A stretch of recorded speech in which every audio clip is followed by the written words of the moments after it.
que ce que je vais partager à cette église soit de toi, Seigneur. Je prie que tu disposes les cœurs de chacun et chacune à entendre ta parole, Seigneur. Je prie vraiment qu'ils n'entendent pas Brice parler, mais uniquement ta voix, Seigneur, qu'ils te voient. Nous avons chanté, que nous avons déclaré même que nous voulons voir Jésus. Et Seigneur, je prie que dans ce message qui va être partagé à l'église, que Seigneur, ils te voient, ils t'expérimentent, qu'ils ne repartent pas d'ici, Seigneur, comme ils sont rentrés. Seigneur, nous croyons que ta parole est une semence qui porte du fruit et que ce qui va être semé ce matin, Seigneur, ne tombera pas dans le vide. Dans le nom de Jésus, j'ai prié. Amen. Amen. Bonjour tout le monde, vous pouvez vous asseoir. Comment allez-vous ? Ça va, moi ça va. Ça va. J'ai passé une bonne semaine et pendant que je préparais le message d'aujourd'hui, cette semaine, parce que Dieu est taquin et Dieu vient nous chercher constamment, Dieu m'a beaucoup parlé cette semaine sur le sujet que je vais vous partager. Donc on se situe toujours dans, vous savez, la série sur David, l'homme selon le cœur de Dieu. Et aujourd'hui, nous allons voir comment s'est passée la bataille, une bataille que beaucoup de chrétiens connaissent, peut-être des non-chrétiens connaissent aussi, c'est David contre Goliath. Alors pour ceux dans cette salle ou celles qui ne connaissent pas cet épisode de la Bible, je fais un petit résumé. L'armée d'Israël est en guerre contre une autre armée, celle des Philistins, et il y a dans les rangs des Philistins un géant ultra armé, ultra équipé, sûr de lui, qui vient provoquer l'armée, qui vient effrayer l'armée pendant 40 jours. Et un jour, David, qui vient sur le champ de bataille pour, à la base, juste apporter à manger à ses frères, et ben lui va être suffisamment audacieux et plein d'assurance et plein de foi pour affronter ce Goliath. Et en un coup, cet homme-là, ce jeune, va battre Goliath. Voilà pour un peu le contexte. Et cette histoire se trouve dans 1 Samuel, tout le chapitre 17. C'est bon pour tout le monde ? Ça vous va ?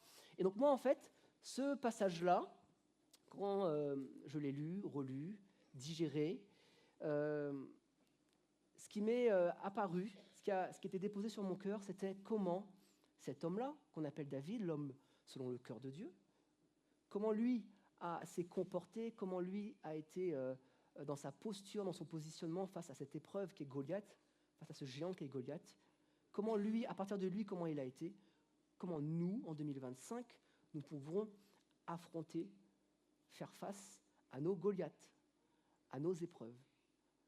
Comment la gestion de l'épreuve par David peut nous encourager aujourd'hui, nous, en 2025. Amen, ça vous va ? Donc s'il y avait quelque chose à retenir de ma prédication ce matin, c'est que nous ne sommes pas seuls.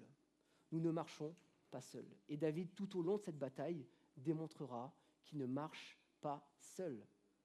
Et donc mon premier point est « Toute chose concourt au bien de ceux qui aiment Dieu ». Donc le titre, c'est « Face à l'épreuve », c'est vrai, je ne l'ai pas dit. Le titre de la prédication, c'est « Face à l'épreuve ». Et mon premier point, mon grand 1, c'est « Toute chose concourt au bien de ceux qui aiment Dieu ». David avait Dieu dans sa team. Amen. Amen. Et ça, ce texte-là, on le trouve dans Romains 8, 28.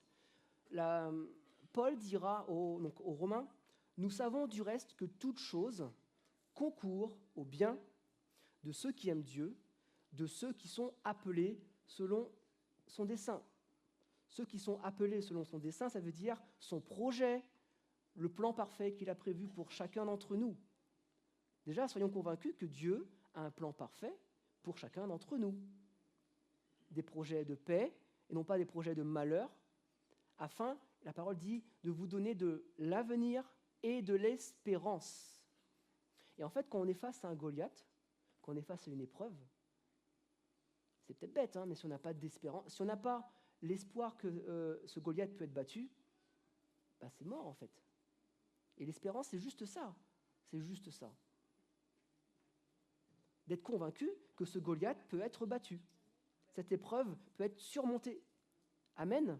Et peu importe les Goliaths. Et on a besoin de cette espérance. Donc David, dans le chapitre précédent, donc dans 1 Samuel 16, on voit qu'il fait partie des plans de Dieu. Et vous aussi, vous faites partie des plans de Dieu. Amen. Parce qu'on voit que le prophète Samuel va venir, et le prophète Samuel doit choisir un nouveau roi.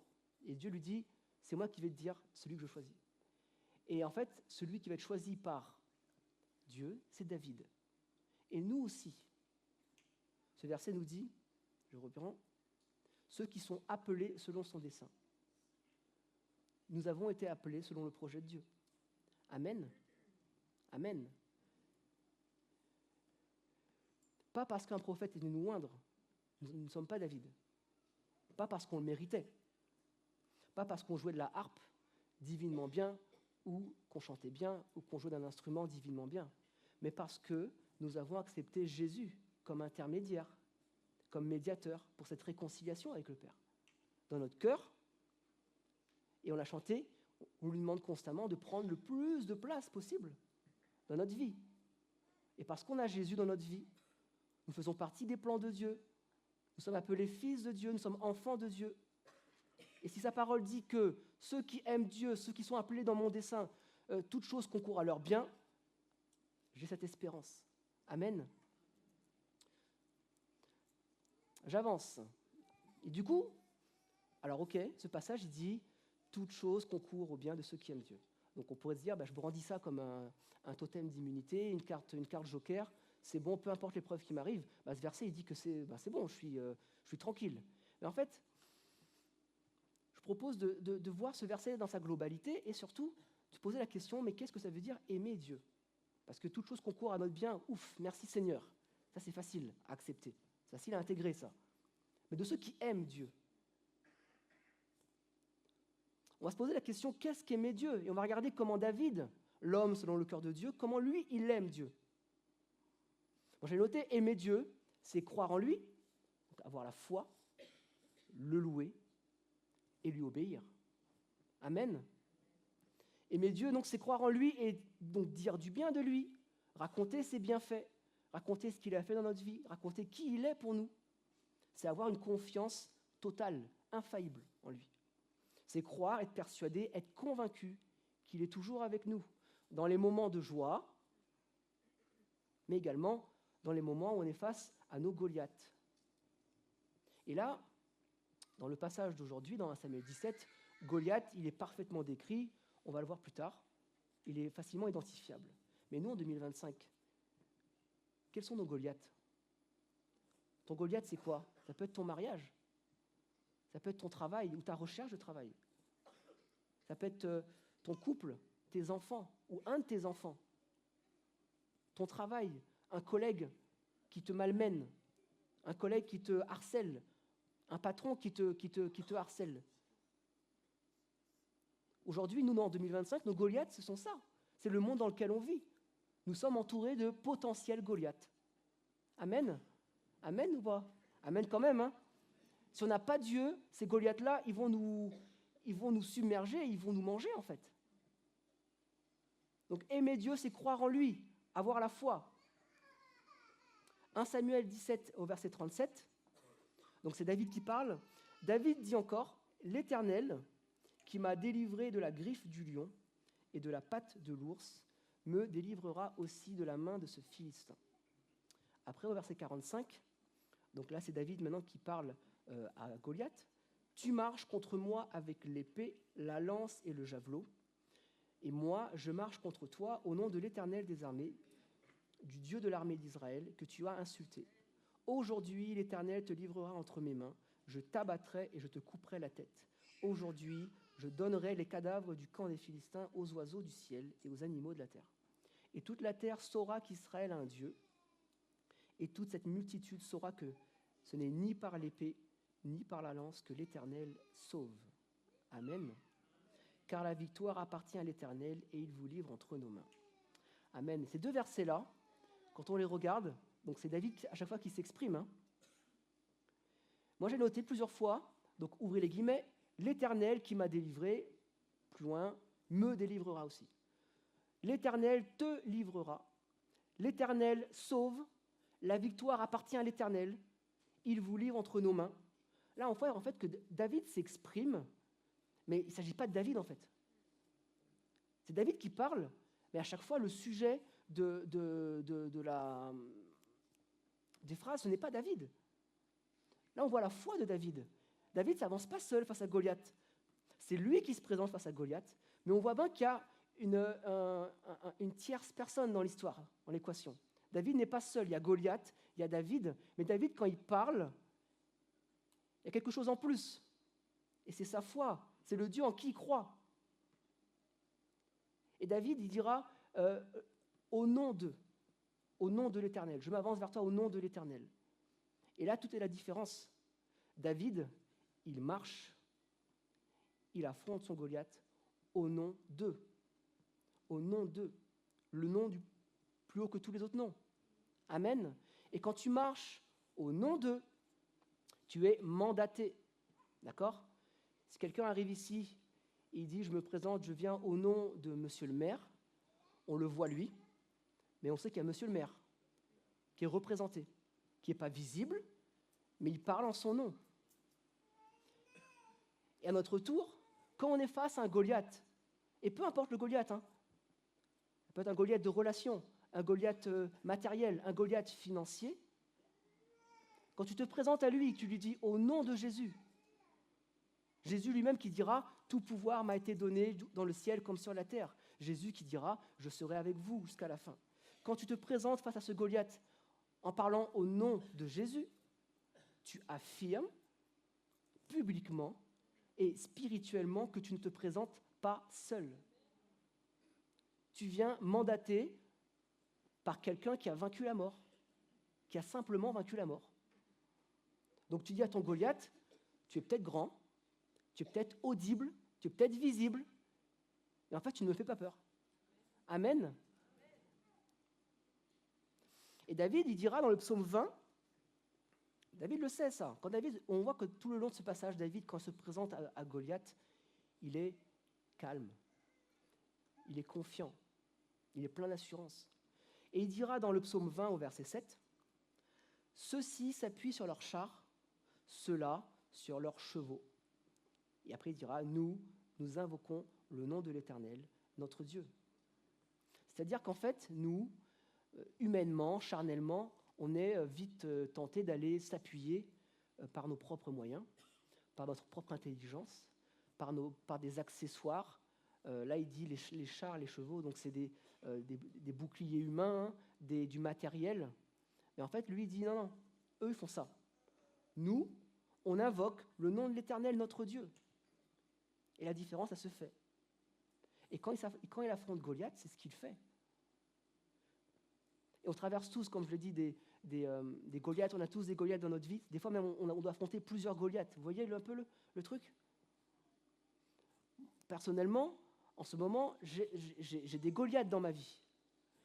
J'ai un Goliath particulièrement dans ma vie. D'accord ? Mais j'ai décidé, à un moment, j'ai dit, Seigneur, j'en peux plus, je me mets à genoux et je te laisse prendre les commandes parce que c'est toi qui gères. Un Goliath que j'avais à gérer dans ma vie par le passé, c'était quand j'ai fait un burn-out. Et donc, moi, je me débattais par mes moyens humains, je recherchais une autre entreprise. C'est-à-dire que je voulais quitter l'endroit où j'étais persécuté par un responsable et je voulais travailler ailleurs. Et je ne comprenais pas parce que je trouvais plein d'entretiens d'embauche qui se passaient plutôt bien, dont j'étais confiant, mais je n'avais pas de retour. Ce n'est pas que je n'avais pas des refus, je n'avais pas de retour. Et en fait, à un moment, j'ai voulu, par mes moyens humains, je prenais mon téléphone et je rappelais l'entreprise. Et je disais, alors, qu'est-ce qu'il en est pourquoi, je veux une réponse, quoi. Et en fait, ouais, non, on vous tient au courant. Et je ne comprenais pas. 4, 5 entreprises comme ça qui attendent, qui ne me disent pas, on ne veut pas de vous, mais qui ne me disent pas non plus, on veut de vous. Donc, dans l'incertitude la plus, voilà. Et un matin, j'ai tout abandonné à Dieu. J'ai prié, et je ne me suis pas mis littéralement à genoux, mais dans mon cœur, j'étais à genoux, je fais, Seigneur, là, je ne sais pas en fait quelle est l'issue, mais là, puisque tu prends soin de moi, puisque tu me l'as promis, tu seras avec moi jusqu'à la fin, vas-y, gère. Gère-moi ce Goliath, parce que là, je ne peux pas, moi. Et donc, le midi même, alors que je cherchais une autre boîte pour travailler dans le même domaine, Dieu m'a répondu. Dieu m'a répondu au téléphone, par ma femme, par la voix de ma femme, et c'est là que... Et là, elle me dit, en fait, pourquoi tu changerais pas carrément de voie, en fait, et tu ferais pas un autre métier comme enseignant auprès des enfants. Et en fait, Dieu m'a juste rappelé, tu as toujours voulu faire ce métier. Et là, j'ai su, c'est une conviction, j'ai su que c'était une réponse de Dieu. Et suite à ça, j'ai changé de domaine, et en fait, j'ai arrêté de me battre par moi-même en disant, je veux travailler là, je veux telle boîte, je postule. Et en fait, à un moment, Dieu, il dit, abandonne-toi à moi, mets-toi à genoux. David, c'est ce qu'il faisait, il se mettait à genoux. Il se mettait à genoux. Il avait la foi en son Dieu. Et moi, j'ai une illustration à vous montrer pour parler de ça. Est-ce que Joël, tu peux venir, s'il te plaît? Joël va jouer le rôle de Goliath. Il n'est pas effrayant, franchement, hein? Vous voyez ce Goliath, là, avec cette armure sapée comme ça, là? Là, moi, si j'y vais par mes propres forces, ce Goliath, il me termine. Fini.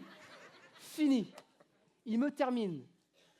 Mais, et c'est là la grâce de Dieu, le paradoxe de Dieu.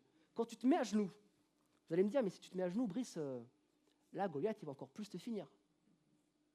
Encore plus petit, tu te rabaisses encore plus. Mais quand tu te mets à genoux et tu invoques le nom de ton Dieu, c'est lui qui fait le reste. C'est lui qui compense l'absence de taille qui te manque là. Et en plus, il passe par-dessus parce qu'il est plus grand que ce Goliath. Amen. Et c'est ce que David a fait. David, c'est ce qu'il avait comme vision. Merci, mon frère. Merci, Joël. Merci, Goliath. David, c'est ce qu'il a comme vision. En fait, tout le long, quand David il parle, que ce soit quand il parle à Goliath, quand il parle à Saül, tout le long, en fait, David, il a cette vision-là, cette foi-là, de dire, ok, lui, c'est Goliath, il est immense, mais moi, le Dieu en qui je crois, mais il est bien plus grand que ça, en fait. Amen. Je suis plus petit que lui, physiquement, peut-être, mais la compensation de la taille, c'est Dieu qui l'a fait. Et il passe même par-dessus. Mais la question qu'on doit se poser, puisque tout concourt au bien de ceux qui aiment Dieu, est-ce que nous aimons Dieu comme David aime Dieu? Est-ce que nous louons Dieu comme David loue Dieu?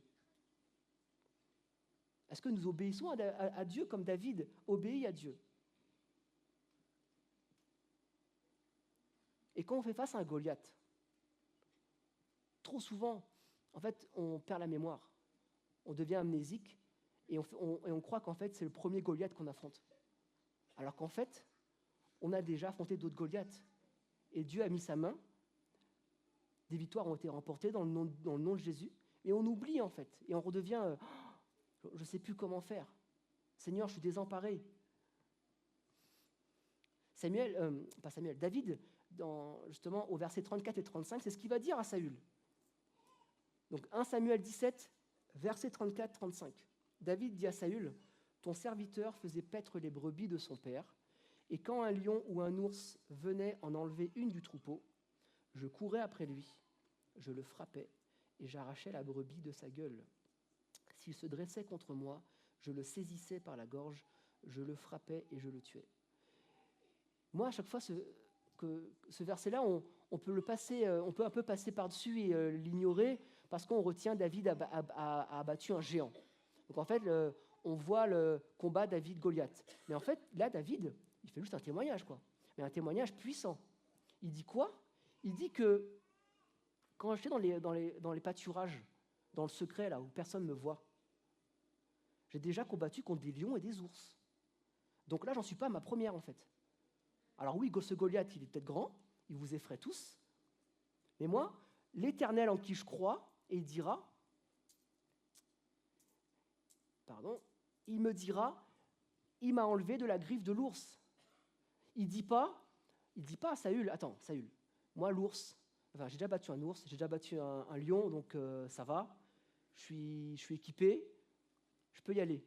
Il dit non, il n'oublie pas d'où il vient. Il dit, je viens de la griffe du lion et de la patte de l'ours, et c'est l'Éternel qui m'en a délivré. Il se remémore des combats passés, gagnés par l'Éternel. Amen. Donc il n'oublie pas ses anciens combats et les autres géants qui ont été abattus avant de rencontrer ce Goliath. Alors moi, l'encouragement que j'ai pour nous ce matin, c'est de ne pas souffrir d'amnésie et qu'on se pose quelques minutes, quelques secondes, là, mais tous les jours, et qu'on se remémore tous les combats passés, gagnés avec Dieu. Et pour ça, on peut même utiliser un moyen humain, un carnet, d'accord ? Moi, je vous prêche ça, mais moi-même, je ne suis pas sérieux là-dessus. On m'a offert plein de carnets de prières, et je ne prends pas le temps de noter. Mais si je prenais le temps, eh ben, le jour où je fais face à un Goliath, comme actuellement, je lirai, je me dis, ah ouais, quand même. Ah ouais, il m'a guéri d'un pneumothorax. Ah ouais, il m'a quand même... j'ai fait un burn-out, il m'a guéri. On voulait un troisième enfant, il nous a donné. Ah ouais, quand même, en fait, il est là quand même. Tous les Goliaths que j'ai pu affronter, il était là quand même. Amen. Louons-le pour ce qu'il fait, mais louons-le pour ce qu'il a déjà fait. Amen. Donc je dis, dans mon grand 1, toutes les choses concourent au bien de ceux qui aiment Dieu. Et donc aimer Dieu, on s'est posé la question, ça veut dire le croire en lui, être convaincu qu'il a des projets de paix et de malheur, et non de malheur, pardon, pour nous, le louer pour ce qu'il a fait, pour ce qu'il fera, mais pour ce qu'il a déjà fait. Et ainsi lui obéir, parce qu'on ne peut pas aimer quelqu'un sans lui obéir, sans se soumettre à lui. Et on voit que là, la différence, elle est criante avec Saül. Saül, c'est le roi choisi par le peuple, choisi par l'homme, mais qui, à un moment donné, va désobéir à Dieu et va se détourner de Dieu. David, quant à lui, ça va être le roi choisi par Dieu. Oui, c'est Samuel qui l'a loin, mais c'est Dieu qui a dit à Samuel, c'est lui que je veux. C'est lui mon champion.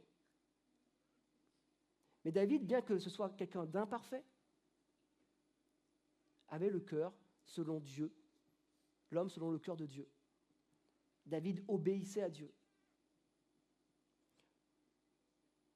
Et enfin, on voit que quelquefois, nos Goliaths, nos épreuves, elles se présentent à nous parce que finalement, initialement, on avait désobéi à Dieu.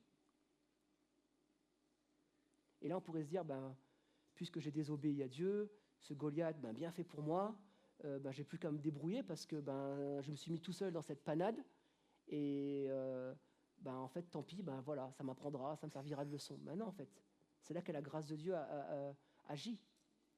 Parce que même si tu as désobéi à Dieu et que tu te retrouves dans une galère là, et que tu es face à un Goliath, Jésus, il a dit, je serai avec toi jusqu'à la fin.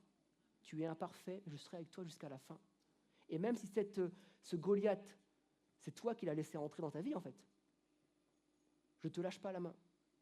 Amen. Peut-être tu étais accro au jeu et tu t'es endetté. Tu le reconnais, tu ne joues plus, mais en attendant, il y a une dette à rembourser. Parce que c'est ça aussi la vie, c'est qu'on doit à un moment payer les conséquences.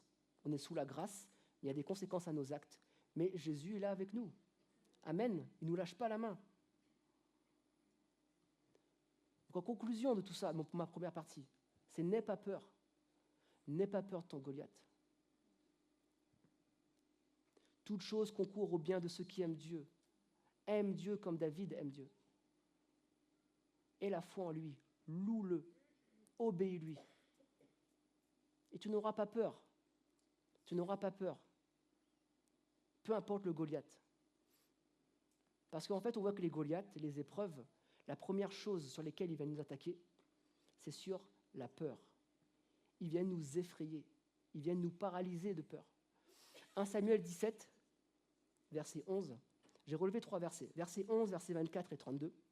Saül et tout Israël entendirent ces paroles du Philistin, donc de Goliath, et ils furent effrayés et saisis d'une grande crainte. Verset 24. À la vue de cet homme, tous ceux d'Israël s'enfuirent devant lui et furent saisis d'une grande crainte. Et enfin, verset 32, David dit à Saül que personne ne se décourage à cause de ce Philistin. Ton serviteur ira se battre avec lui. Et là, on voit dans ces 3 versets comment Goliath agit en fait. Goliath agit par la peur. Et nos épreuves viennent nous faire peur. Et c'est normal, c'est naturel. Parce que nous sommes humains, nous avons des émotions, et il y a dedans la peur. Et le verset 24 dit que ceux d'Israël s'enfuirent devant lui et furent saisis d'une grande crainte. Et quand on est saisi, pour moi, saisi, c'est comme si on est figé en fait, on ne bouge plus, on est immobile. Et quand on est immobile, on ne passe plus à l'action. On ne peut plus affronter le Goliath. Si on est saisi par la crainte, on devient une proie que Goliath va nous tuer à petit feu. Parce qu'en fait, Goliath, il est en train de tuer l'armée d'Israël à petit feu. Ça fait 40 jours. Hein. Imaginez-vous 40 jours ce que c'est. C'est plus d'un mois où tous les matins, tous les soirs, Goliath, il se présente devant l'armée d'Israël et il leur fait peur. Il les défie, il les défie. Et nous, des fois, nos Goliaths, c'est quotidien, c'est du harcèlement. Là, c'est du harcèlement qu'ils vivent là. Et nous, nos Goliaths, je ne sais pas c'est quoi ton Goliath. C'est quotidien aussi. C'est tous les jours, toutes les heures même. Ça hante tes pensées, peut-être que tu n'endors pas la nuit. Et ça vient constamment t'effrayer, te saisir. Donc, puisque tu es saisi, tu ne peux plus rien faire, tu ne bouges plus. Et tu deviens en fait quelque chose de mort spirituellement. Et ainsi, tu es découragé. Donc, tu ne passes plus à l'action. Et on a vu passer à l'action face à un Goliath, j'ai fait tout à l'heure l'illustration, c'est se mettre en prière, c'est combattre, c'est invoquer le nom de Dieu. Invoquer le nom de quelqu'un qui est plus fort que ce Goliath. Amen. Donc, on ne marche pas seul. Et Dieu, dans Ésaïe, dira que toute arme forgée contre toi est nulle et sans effet. Et ça, il le dit à l'époque d'Ésaïe, mais c'est encore quelque chose, une parole sur laquelle on peut s'appuyer, une parole qu'on doit serrer contre notre cœur. C'est un héritage pour nous, en tant qu'enfants de Dieu. Toute arme forgée contre nous est nulle et sans effet. Tout Goliath contre nous est nul et sans effet. Amen. Et Jésus dira qu'il sera avec nous jusqu'à la fin. Jésus dira, je serai avec vous jusqu'à la fin. Amen. Alors, je conclus ma première partie. Aime ton Dieu. Je vais répéter. Aime ton Dieu comme il doit être aimé. Parce que ce verset, c'est bien de prendre la première partie, mais il faut aussi prendre la deuxième partie. Ceux qui aiment Dieu comme il doit être aimé, avec de l'obéissance, avec de la foi, avec de la louange. Avec de la louange. Rappelez-vous Paul et Silas, dans la prison. Eux, leur Goliath, c'était quoi? C'était d'être emprisonnés, persécutés. Qu'est-ce qu'ils ont fait? Ils sont restés immobiles, ils sont restés saisis de crainte. Ils ont loué leur Dieu. Et les portes de la prison ont tremblé, les portes de la prison ont cédé. Il y a eu victoire. Amen. Et donc j'arrive sur mon grand 2, que j'ai intitulé « Ne te trompe pas de combat ». Ne te trompe pas de combat, choisis le bon combat. Et on verra là-dedans que le combat, premièrement, ce ne sont pas les circonstances. D'accord? On va lire 1 Samuel 17, versets 23 à 37. Donc 1 Samuel 17, versets 23 à 37. Il était en train de parler avec eux, donc c'est David, lorsque le Philistin de Gath, appelé Goliath, s'avança entre les deux armées, hors des rangs des Philistins. Il tint les mêmes discours que les autres fois, donc ça fait 40 jours, et David les entendit. À la vue de cet homme, tous les Israélites prirent la fuite et furent remplis de peur. Chacun disait, « Avez-vous vu s'avancer cet homme? C'est pour jeter un défi à Israël qui s'est avancé. Si quelqu'un le tue, le roi le comblera de richesses. Il lui donnera sa fille et libérera sa famille de tout impôt en Israël. » David demanda aux hommes qui se trouvaient près de lui, « Que fera-t-on pour celui qui tuera ce Philistin et qui écartera la honte d'Israël? Qui est donc ce Philistin, cet incirconcis, pour insulter l'armée du Dieu vivant ?» Le peuple répéta les mêmes choses en précisant, « Voilà comment on agira pour celui qui le tuera. » Eliab, le frère aîné de David, l'avait entendu parler à ces hommes, et il fut enflammé de colère contre lui. Et il dit, « Pourquoi es-tu descendu ici, et à qui as-tu laissé ton petit troupeau dans le désert? Je connais ton orgueil et la méchanceté de ton cœur. C'est pour voir la bataille que tu es descendu. » David répondit, « Qu'ai-je donc fait? N'ai-je pas le droit de m'exprimer? » Il se détourna de lui pour s'adresser à un autre et posa les mêmes questions. Le peuple lui répondit comme la première fois. Après avoir entendu les paroles prononcées par David, on les répéta à Saül, qui le fit venir. David dit à Saül, « Que personne ne se décourage à cause de ce Philistin. Moi, ton serviteur, j'irai me battre contre lui. » Saül dit à David, « Tu ne peux pas aller te battre contre ce Philistin, tu n'es qu'un enfant, alors que lui, il est un homme de guerre depuis sa jeunesse. » David dit à Saül, « Ton serviteur gardait les brebis de son père. Quand un lion ou un ours venait pour en enlever une du troupeau, je courais après lui, je le frappais et j'arrachais la brebis de sa gueule. S'il m'attaquait, je l'attrapais par la gorge, je le frappais et je le tuais.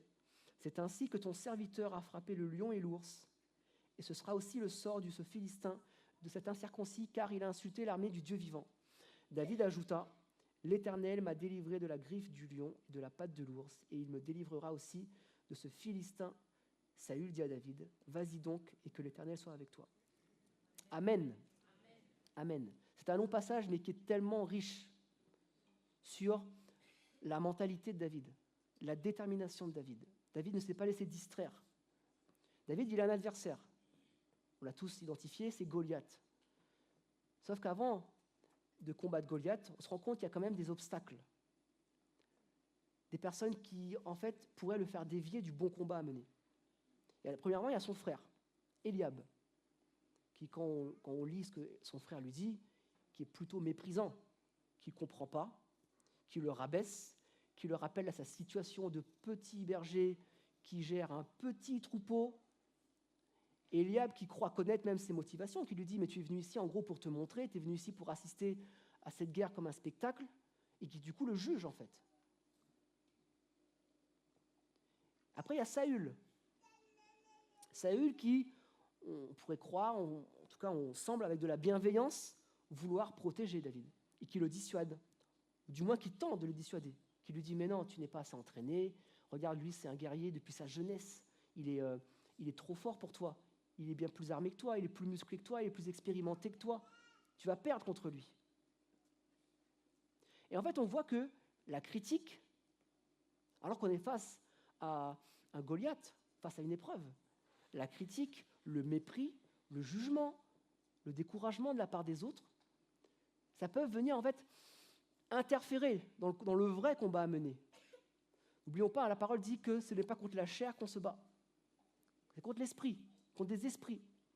Et donc, le frère, Eliab, qui incarne le mépris, le découragement, Saül, qui incarne aussi le découragement, parce que tu n'es pas assez équipé, ça peut venir nous distraire, et même quelque part même nous bloquer en fait dans ce combat. Et en fait nous dériver de l'objectif principal, du combat qui était à mener. Et on voit que David, il n'a pas réagi face au mépris de son frère et aux attaques de son frère. Et quand Saül lui expliquait qu'il n'est pas expérimenté, qu'est-ce qu'a fait David? Il a témoigné. Et David a raconté, et moi je trouve ça fou qu'en fait, David en fait, il explique à Saül, mais Saül, ok, il y a Goliath, mais moi dans le secret, j'ai déjà vécu ça. Tu n'étais pas au courant, mais moi dans mon pâturage, là où il n'y a personne, il y a moi et mes brebis, j'ai déjà vécu ça, face à des ours. Donc en fait, David, il arrive, il est déterminé et il est plein d'assurance. Et il combat le bon combat. Il ne cherche pas à convaincre Saül en disant « je suis plus fort que n'importe qui ». On a dit tout à l'heure, quand il parle de l'ours et de lion, c'est l'Éternel qui l'a extirpé de ça. Il arrive plein d'assurance. Et son frère, carrément, il évite le sujet. En fait, il dit pourquoi tu me dis ça? Est-ce que j'ai le droit de parler? Et puis après, il passe à autre chose. Et en fait, nous, des fois, quelquefois, souvent, on peut très vite se laisser distraire par les circonstances. Et en fait, du coup, on ne va pas combattre le bon ennemi. On va aller combattre un ennemi qui est secondaire, alors que l'ennemi principal, l'épreuve principale, elle n'est pas traitée. Et moi, j'ai noté une troisième chose qui peuvent des fois nous faire interférer dans notre combat. Il y a quelqu'un de l'armée qui dira à David, le roi a promis à celui qui arrive à battre Goliath, richesse, une femme, donc une de ses filles, en promesse, et exonérée d'impôts. ça, des fois, c'est peut-être les motivations de notre combat. Le bien matériel, la gloire comme les hommes la voient, la richesse, l'argent. On veut aller combattre, il n'y a pas de problème. On s'appuie sur Dieu, il n'y a pas de problème. Mais les motivations derrière. Quel est le vrai combat derrière? Est-ce que c'est la gloire de Dieu? Ou est-ce que c'est, non, parce que ça va m'arranger matériellement, m'arranger financièrement? Et là, on voit que David, non, même ça ne l'intéresse pas. Ça ne l'intéresse pas. David, il est simplement motivé parce que ces gars-là a insulté son Dieu, en fait.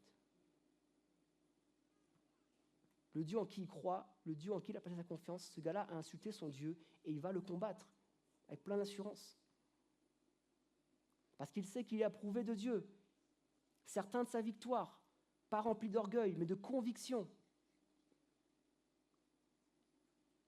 Amen? Amen. Et donc le combat, c'est David qui va le mener. Donc j'ai dit combat, le bon combat. En effet, ne pas se laisser distraire par les circonstances, par les combats qui n'en sont pas, en fait. Et j'ai mis en deuxième sous-partie, le combat, c'est le tien. Pourquoi je dis ça?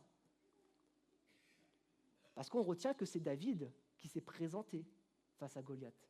Ça veut dire qu'à un moment donné, ce Goliath-là, pour l'affronter, oui, nous ne sommes pas seuls, mais il va falloir se présenter face à lui. Il va falloir l'affronter. C'est toi qui vas devoir affronter ton Goliath. Oui, Dieu combat pour nous. Tout à l'heure, on l'a chanté. Mais ton épreuve, ce n'est pas un pasteur qui va résoudre ça pour toi. La parole nous encourage à prier les uns pour les autres. Et amen. Amen. Mais à un moment, tu peux passer de pasteur en pasteur, de leader en leader, de frère, sœur, pour prier pour son problème. Mais à un moment, c'est à toi de te positionner. Et David s'est positionné. David a été face à Goliath. Il s'est présenté face à Goliath. Amen. Et ainsi, David, en se présentant face à Goliath, il est venu en tant que David, l'homme selon le cœur de Dieu. Il n'a pas endossé le costume d'un autre. Pourquoi je dis ça? Dans 1 Samuel 17, versets 38 et 39, il est écrit « Saül fit mettre ses vêtements à David. Il plaça sur sa tête un casque d'airain, le revêtit d'une cuirasse. David ceignit l'épée de Saül par-dessus ses habits et voulut marcher, car il n'avait pas encore essayé. Mais il dit à Saül, « Je ne puis pas marcher avec cette armure, je ne suis pas accoutumé. » Et il s'en débarrassa. En fait, ce qu'on sait, c'est que David est un enfant, adolescent peut-être, il est jeune. Donc physiquement, il est beaucoup plus petit que Saül. Donc Saül qui lui donne son armure, il n'est pas bête, Saül. Il sait d'avance que cette armure est beaucoup trop lourde pour David. Qu'en fait, cette armure, ce n'est pas une aide, en vrai. En vérité, ce n'est pas une aide. Saül veut nous faire croire, ou croit peut-être aider David, mais il n'aide pas David. Avec une armure qui n'est pas à sa taille. Et en plus, David n'est pas habitué. Ça nous dit quoi, ça? Ça nous dit que ton frère, ta sœur vont témoigner de Goliath qu'ils ont combattu avec Dieu. Mais leur façon d'avoir combattu ce Goliath, tout le process, tout leur témoignage, tu ne peux pas le calquer, tu ne peux pas le photocopier pour toi. C'est toi qui te présentes avec ton armure. Dieu nous a fait chacun de façon unique. D'accord? Il veut nous utiliser de chacun de façon unique. Amen. Et on voit que David a été sur le champ de bataille, non pas avec le costume de Saül, parce que c'est David qui s'est présenté. Si Dieu avait voulu que ce soit Saül qui se présente, Saül il serait allé avec son propre costume. Saül, c'est comme s'il a dit, bon, j'y suis pas parce que je le sens pas, mais vas-y avec mon costume, peut-être que de loin, les gens vont se dire que c'est moi qui fais le truc, en fait. Vous voyez? David s'est présenté, lui, comme Dieu l'a fait, avec son armure. Et nous, face à nos épreuves, face à nos Goliaths, nous devons nous présenter tels que nous sommes.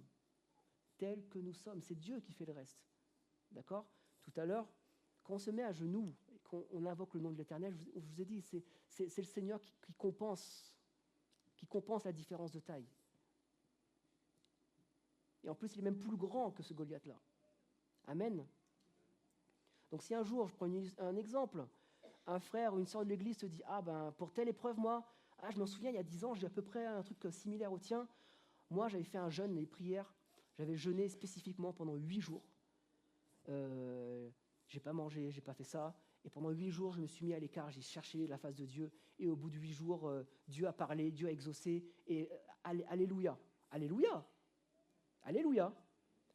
Mais c'est pas parce que cette personne-là nous raconte ça qu'on se dit, bon, bah ok, bah moi je vais faire un copier-coller et je vais faire pareil. Et normalement, au bout de 8 jours, c'est bon, quoi. Ça se peut que ça fasse ça. Parce que Dieu agit comme il veut. Mais du coup, s'il ne se passe pas ça, qu'est-ce qu'on va dire alors? Dieu, il veut nous utiliser. On est vulnérable, on est fragile. Mais Dieu nous utilise tel qu'on est. Il veut juste qu'on lui donne son cœur et notre foi. Amen. Amen. Ce qui m'amène à mon troisième point, à mon grand 3, ce sera ma dernière partie. Et j'appelle l'équipe de louange à me rejoindre, s'il vous plaît.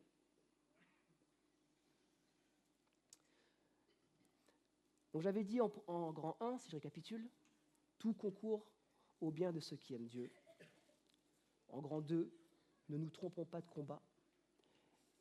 Et mon grand 3,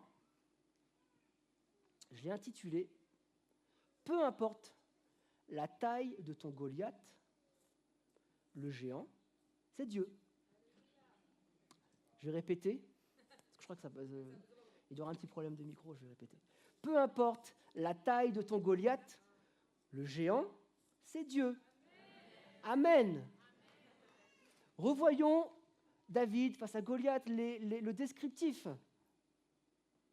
1 Samuel 17, verset 4 à 7. Un homme sorti du camp des Philistins, donc Goliath, il s'avança. J'accélère un peu sur le descriptif, mais ce qui m'intéresse, moi, c'est il se nommait Goliath, il était de Gath, il avait une taille de 6 coudées et un empan. Sur sa tête était un casque d'airain. Il portait une cuirasse à écailles du poids de 5000 cycles d'airain. Il avait aux jambes une armure d'airain et un javelot d'airain entre les épaules. Le bois de sa lance était comme une ensouple de tisserand et la lance pesait 600 cycles de fer. Celui qui portait son bouclier marchait devant lui. Ça veut dire qu'en plus d'être ultra équipé, il a un assistant. Si on regarde à ce qui est visible, pour moi, il n'y a pas photo en fait. Il n'y a pas photo.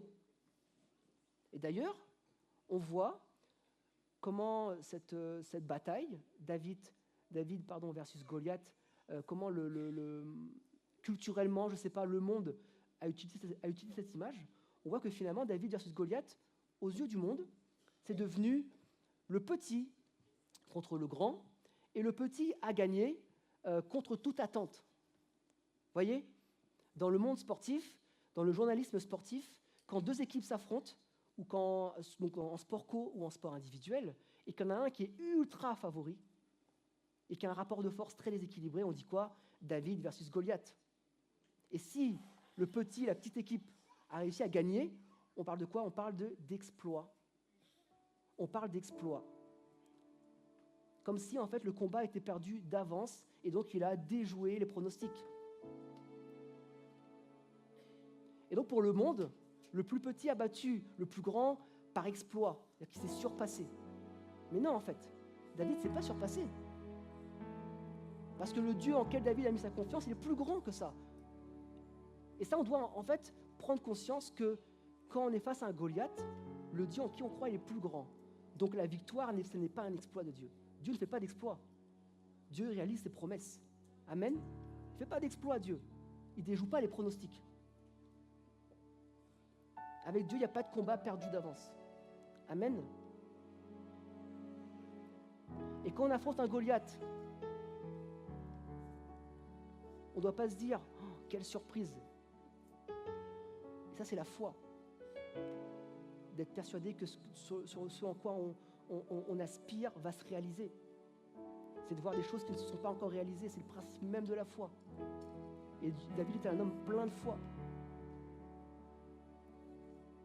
Donc comme je l'ai dit, quand on regarde la partie visible, on voit quelqu'un, une description très précise de Goliath, sur son équipement, sur sa hauteur, sur tous les ustensiles qu'il a. Et finalement, David, il va le battre avec simplement une fronde et 5 pierres. Donc Dieu ne regarde pas à ce qui est visible. Toute l'armée d'Israël, ils regardent ce qui est visible. Et qu'est-ce qui est visible devant eux? Un géant qui leur fait peur. Un géant qui les intimide. Un géant qui les décourage d'aller au combat. Et lui, David, il arrive, il dit non. Moi, le Dieu en qui je crois, il est bien plus grand que ce géant, en fait. C'est pas moi qui vais combattre, il a dit, hein. Quelqu'un va combattre avec moi, et c'est Dieu, c'est l'Éternel. Et donc David va battre Goliath. Amen. Mais si je m'arrêtais là, ce serait malheureusement trop... Il y aurait un goût d'inachevé. Parlons de nous maintenant. Nous, aujourd'hui, en 2025. C'est quoi les Goliaths de nos vies? Les finances, le travail, les relations. Relations dans le foyer, relations avec les collègues de travail, relations même dans l'église, entre frères et sœurs. Ça, c'est des Goliaths, ça.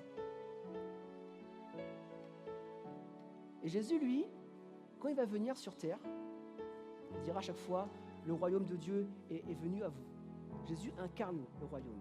Et Jésus incarne les valeurs du royaume. Et on voit que les valeurs du royaume, les valeurs de Jésus, en fait, sont inverses à tout le système, toutes les idées préconçues que nous, on s'est bâties en tant qu'être humain, en fait.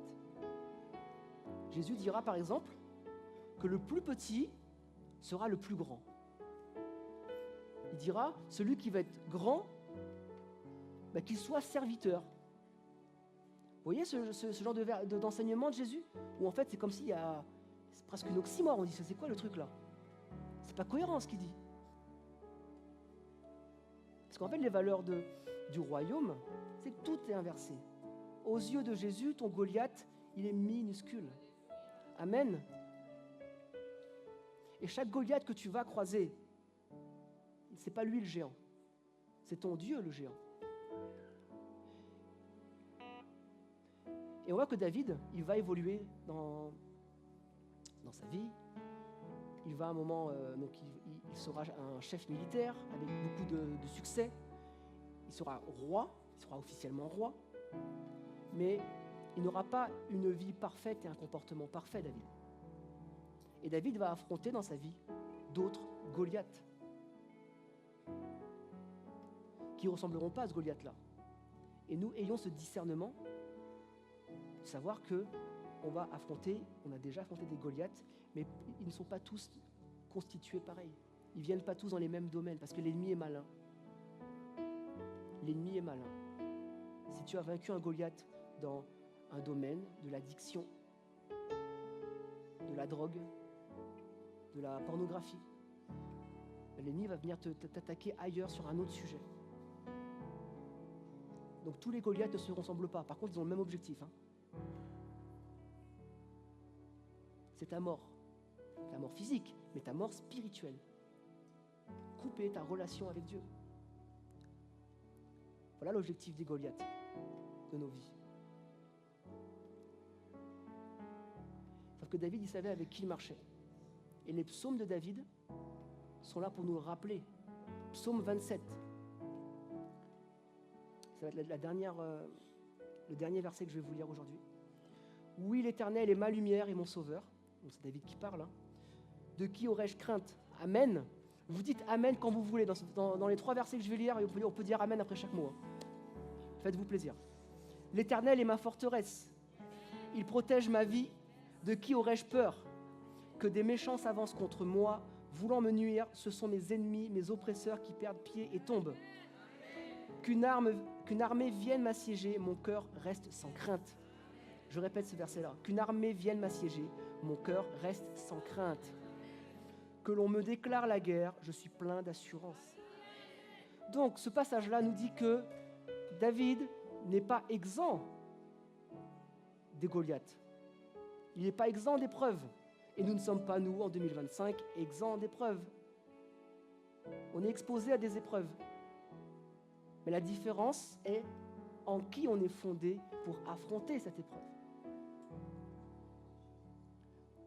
Donc moi, je vous propose 2 sujets de prière. On va se repositionner. On va affirmer, on va déclarer qu'on est fondé sur Christ. Que Christ est notre fondation. Que peu importe les tempêtes, peu importe les vagues, peu importe le flot, on a bâti notre vie sur Christ. Et puis après, on va passer à l'action. David, il est parti face à Goliath. Puis après, on va se positionner et on va nommer le ou les Goliaths de nos vies. Tu peux le nommer audiblement ou pas. C'est toi, Dieu connaît ton cœur. Et puis on va dire dans le nom de Jésus, ce Goliath-là, dehors. Tu es abattu. Ta tête est coupée maintenant dans le nom de Jésus. Vous êtes prêts à intercéder avec moi? Amen. Amen. Seigneur, merci pour ta grâce. Merci parce que tu es avec nous, Seigneur. Tu combats pour nous. Et que ta parole dit que toute arme forgée contre nous est sans effet. Alors Seigneur, ce matin, puisque tu nous dis que tout concourt au bien de ceux qui t'aiment, Seigneur, nous voulons réaffirmer notre positionnement en toi. Nous voulons réaffirmer notre ancrage en toi. Nous voulons réaffirmer notre amour pour toi, Seigneur. Seigneur, nous voulons être des chrétiens disciples, Seigneur, qui marchent à ta suite. Des chrétiens, Seigneur, qui ont foi. Des chrétiens qui savent que tu es avec nous jusqu'à la fin. Et dans le nom de Jésus, je prie que tout futur Goliath, toute future épreuve qui se présente devant nous, nous soyons dans l'assurance, comme David l'est dans ce psaume, plein d'assurance et sans crainte. Parce que quand on est craintif, on est saisi et on passe plus à l'action. Seigneur, augmente notre foi en toi. Augmente notre obéissance en toi. Nous voulons mieux t'aimer, Seigneur. Nous voulons plus te faire confiance, Seigneur Jésus. Nous voulons, Seigneur, te remettre nos Goliaths. Nous voulons, Seigneur, te remettre nos victoires passées. Merci pour les victoires passées, Seigneur. Et justement, Seigneur, on ne veut pas oublier les victoires passées parce que si tu as fait ces victoires-là dans le passé, Seigneur, tu es capable aujourd'hui encore de remporter ces victoires. Amen. Amen, amen. Seigneur, on veut demeurer ancré en toi. Et peu importe, Seigneur, les vents, peu importe les tempêtes, Seigneur, on a fondé notre vie sur toi, on a fondé notre foi sur toi. Seigneur, tu combats pour nous. Dans le nom de Jésus. Amen. Le vent, la pluie. Le vent, la pluie. Nul et sans effet, nul et sans effet.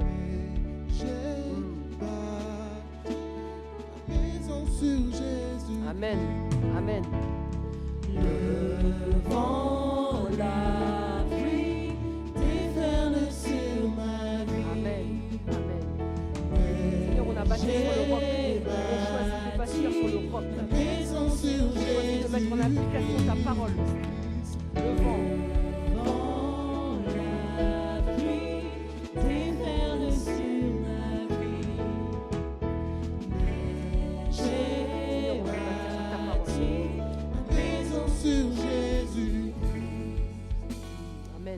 Maintenant, on va se positionner. Chacun